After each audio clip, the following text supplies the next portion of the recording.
Nós vamos ter uma conversa franca e eu chamo aqui para estar conosco o senador Marcos Duval, do Podemos do Espírito Santo. Senador, boa tarde, como vai? Boa tarde, Thiago. Senador, você está no olho do furacão dos acontecimentos do Brasil, né? Você pautou a mídia brasileira a semana passada quase que toda, a partir da noite de quarta-feira para quinta. Nós tivemos uma denúncia séria, nós tivemos comentários jocosos, inclusive, do ministro Alexandre de Moraes. A primeira pergunta que eu gostaria de lhe fazer, senador, é a seguinte: nós temos um fato, né, de um complô, uma reunião de complô do dia 12 de dezembro. Depois nós tivemos a sua conversa com o ministro no dia 14. Passado tudo isso, nós tivemos os atos do 8 de janeiro e só no começo de fevereiro, no dia 1º de fevereiro, nós tivemos aquela live sua depois de uma conversa com um movimento civil, político, de cunho liberal. A entrevista da Veja, ela ocorreu em que momento entre o dia 12 e o dia 1º de fevereiro? Bom, até para dizer o seguinte, o que tem... Todo mundo pergunta assim, o que está fazendo o senador Duval descontrolado, né? Ainda mais eu com carreira longa dentro da SWAT. Mas no dia 8 de janeiro, eu confesso a vocês que dia 8 de janeiro, né, o que aconteceu, mexeu muito comigo. Quando eu cheguei logo imediato, peguei um voo, vim a Brasília, e quando eu presenciei aquilo tudo quebrado, não sei se vocês tiveram a oportunidade de ver pessoalmente, olha, eu confesso que com 51 anos de idade eu pensei que não ia passar por isso. E aquilo me abalou, mas me abalou assim profundamente.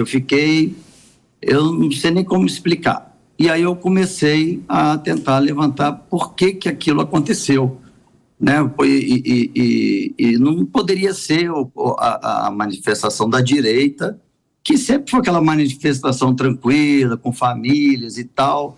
Falei, tem alguma coisa errada para isso acontecer, né? Eu vi aqueles quadros, aquele rapaz jogando o relógio no chão, parecia que a gente estava presenciando ali o fim da democracia, né? E as pessoas questionam muito o fato de, mas não está sendo assim, porque o grupo tem gente que é a favor do aborto, tem gente que é a favor de liberação das drogas, e a democracia é isso, é ter a pluralidade, o contraditório, e a gente está passando por um momento, assim, nas redes, de muita radicalidade, né? O que você fala cria uma proporção gigantesca. Foi algo muito horroroso. Assim, quando você se encontrou nessa reunião que você descreve, não havia ideia de que isso poderia acontecer, de que esse plano do Silveira, né, esse complô, ele não estivesse relacionado com a possibilidade de uma quebra dessa? Agora são 14 horas e 37 minutos e nós conversamos com o senador Marcos Duval. Não, eu primeiro te agradeço, gosto demais da Jovem Pan, sempre me deu espaço, vocês são outro nível de emissora. Bom,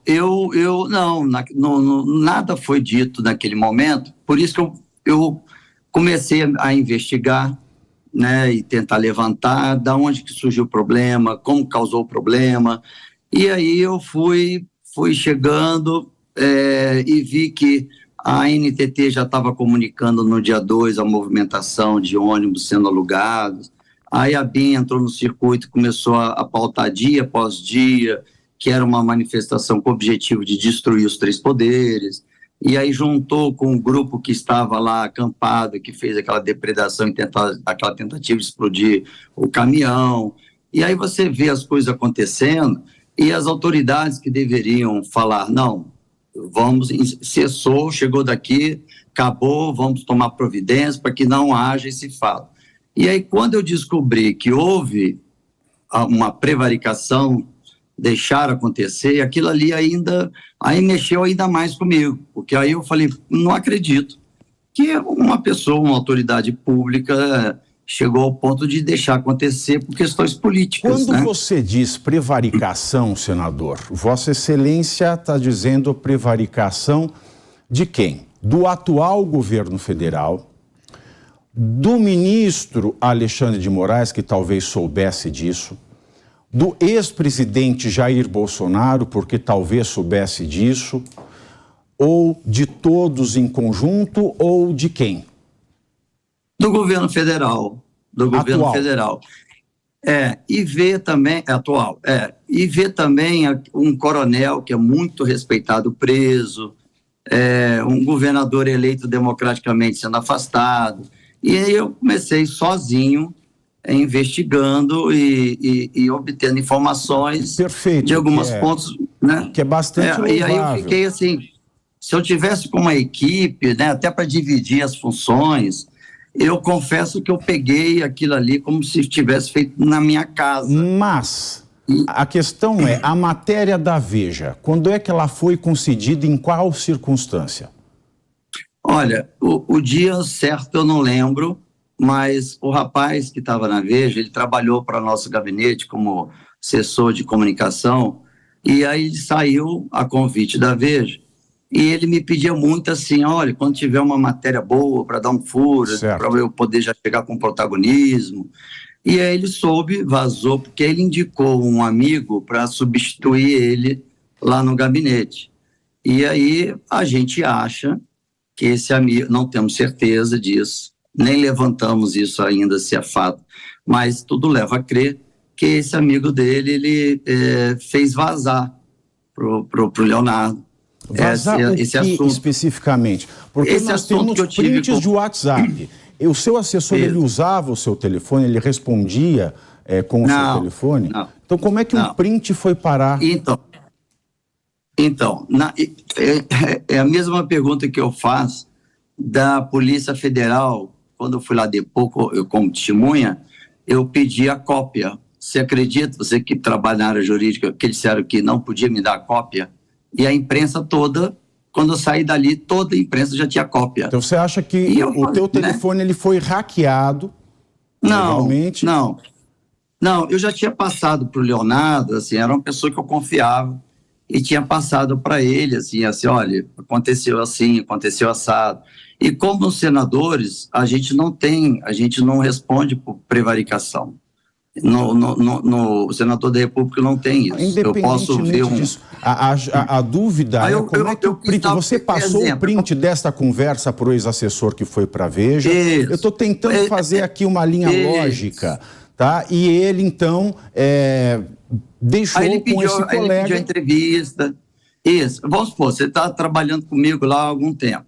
E aí você sai e fala, poxa, Duval, você consegue um furo, alguma coisa claro, e tal. Deve ser natural, né, do jornalismo. E aí alguém vazou para ele, aí ele veio no meu gabinete, eu deixava o acesso dele, não precisava nem marcar pauta, ele chegava lá e sempre foi muito bem-vindo, é um rapaz bom, rapaz bom. E o que ele falou? E aí ele falou, poxa, eu soube que você teve uma reunião com o presidente e tal, e com o Daniel...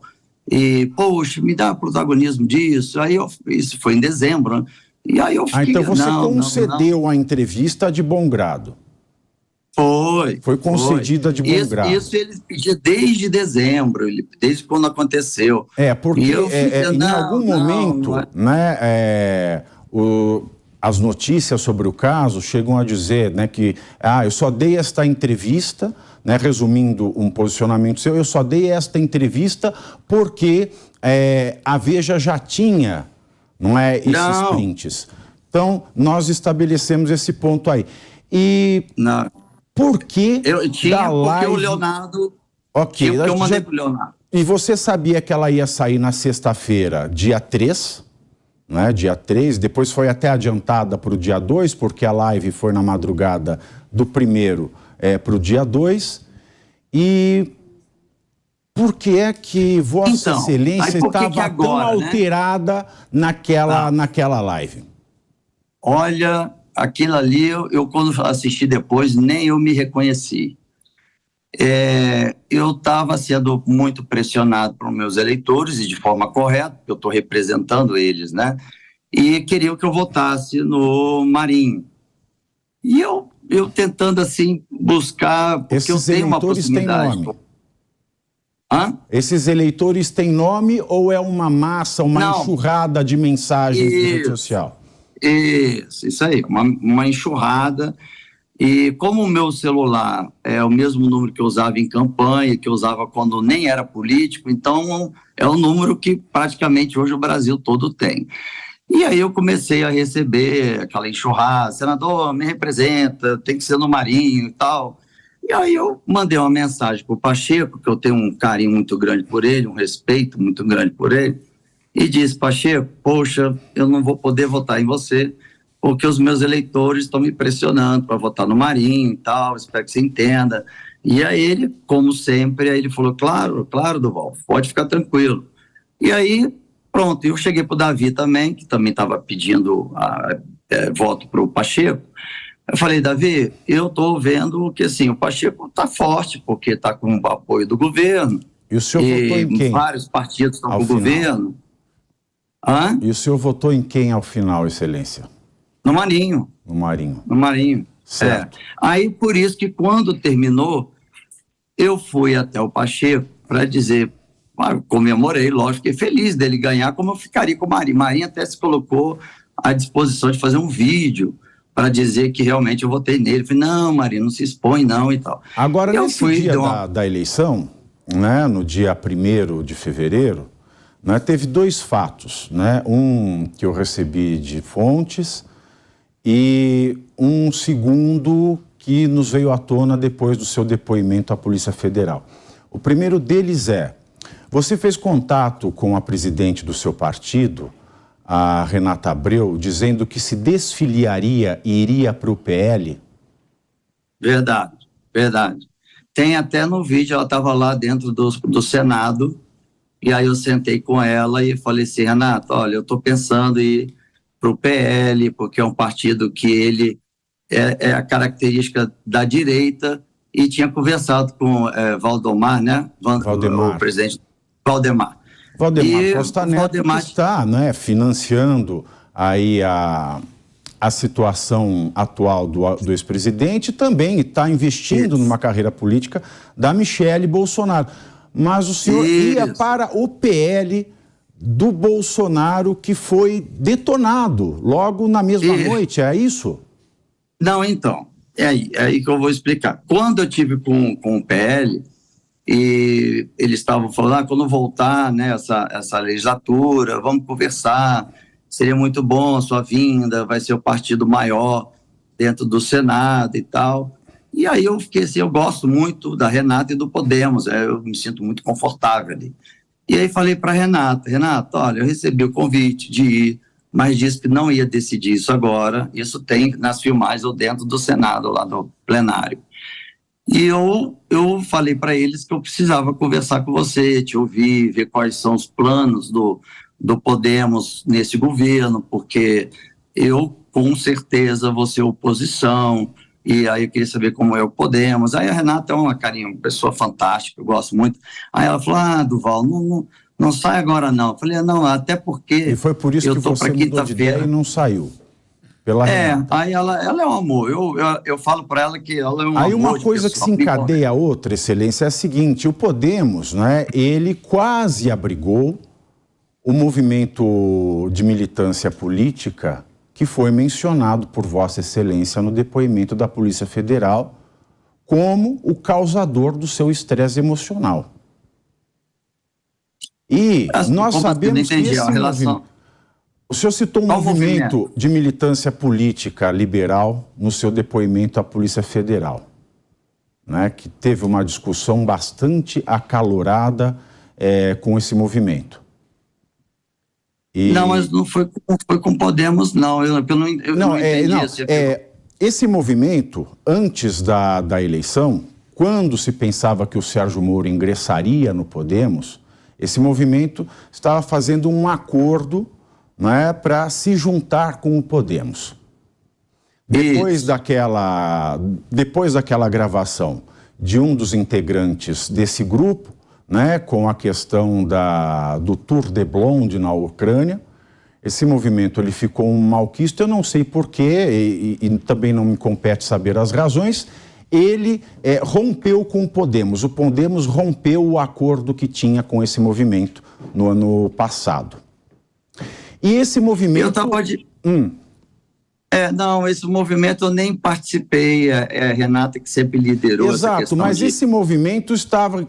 O senhor disse que houve um estresse numa chamada telefônica com o movimento, com esse movimento. Então, tá, agora captei a vossa mensagem agora. Exato, exatamente. Sim. Esse movimento liberal, ele quis entrar no Podemos, o Podemos frustrou a expectativa desse movimento, e esse movimento hoje, ele encabeça um movimento dentro dele chamado Renascimento da Direita.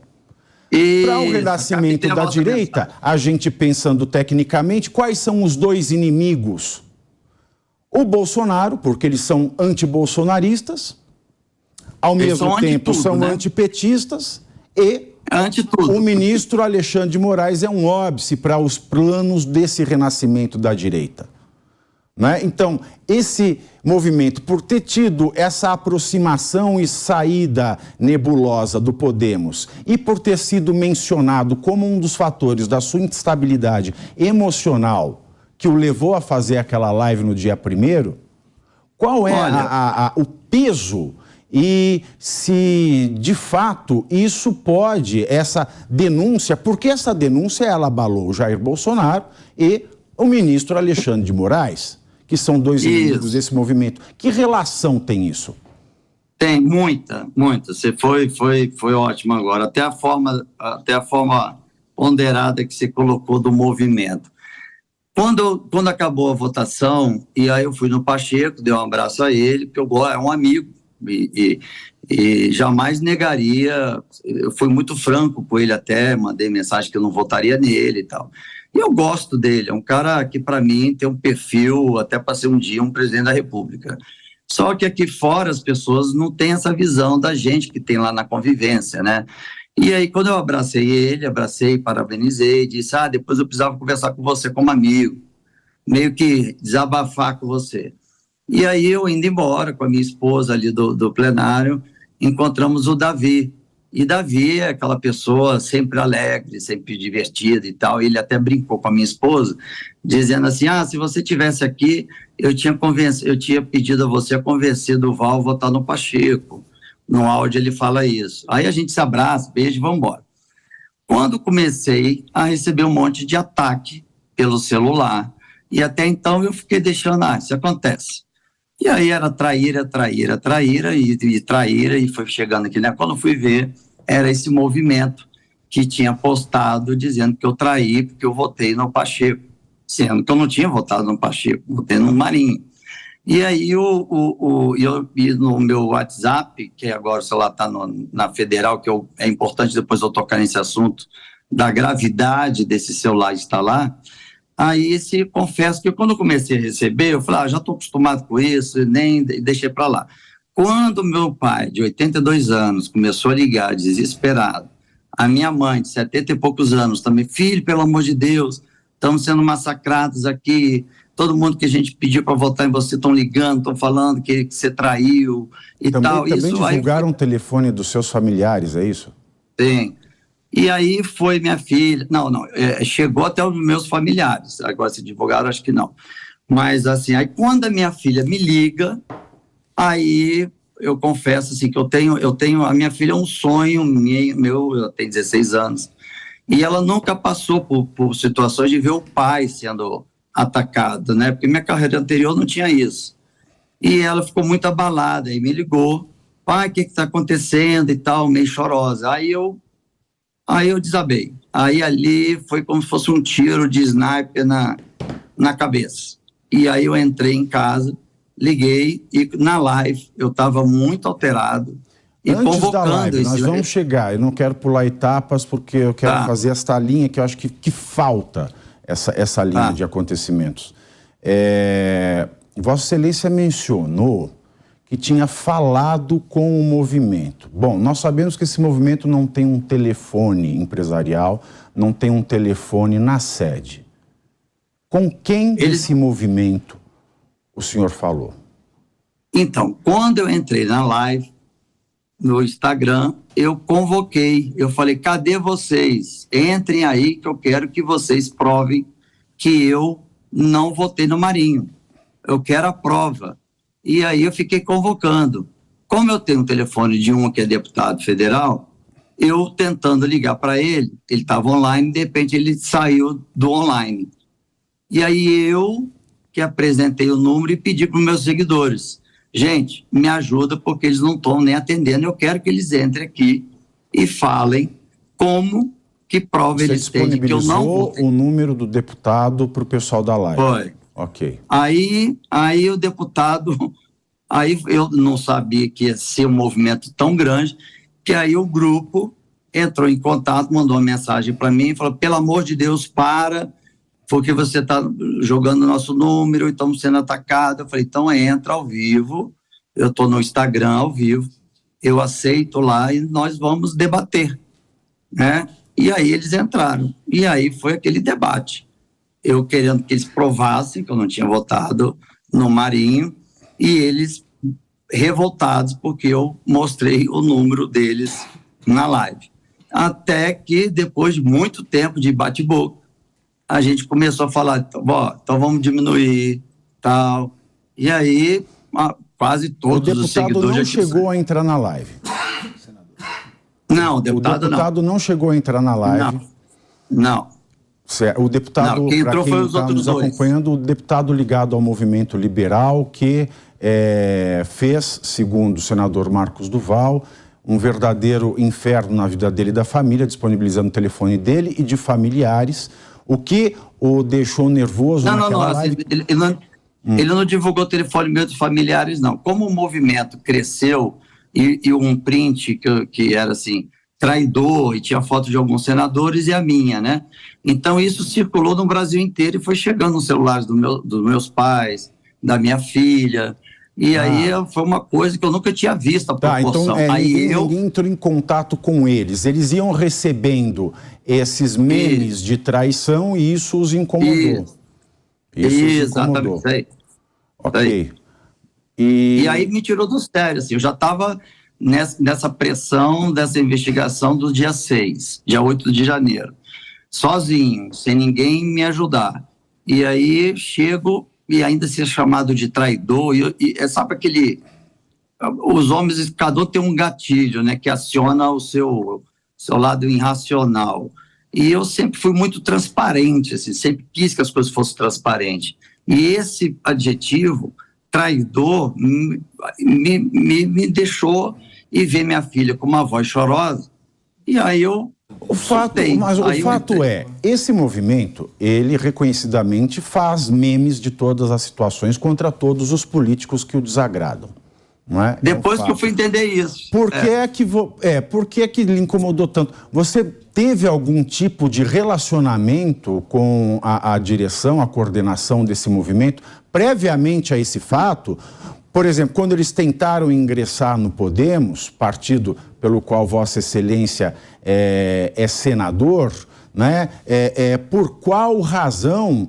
Porque isso parece, de fato, uma ira bastante pessoal, né? Para chegar-se ao ponto de disponibilizar o telefone numa live do deputado federal, qual é o relacionamento que o senhor tem com esse movimento, ou teve, antes desse acontecimento?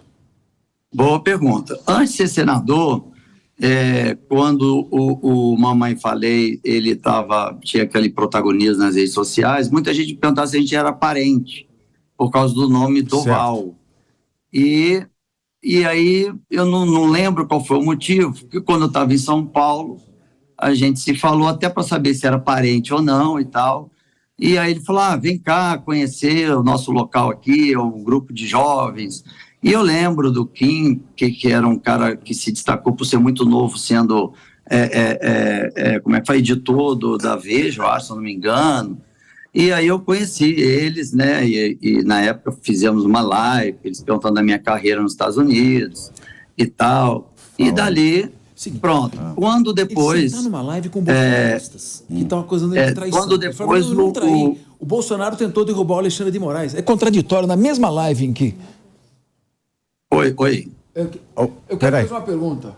O Fernando Capês... Só para dizer o seguinte, aí teve um momento que o Arthur Duval, ele me ligou muito revoltado, porque eu estava apoiando o Bolsonaro, e ele achava um absurdo, e aí não sei o quê, a gente meio que se desentendeu, e pronto.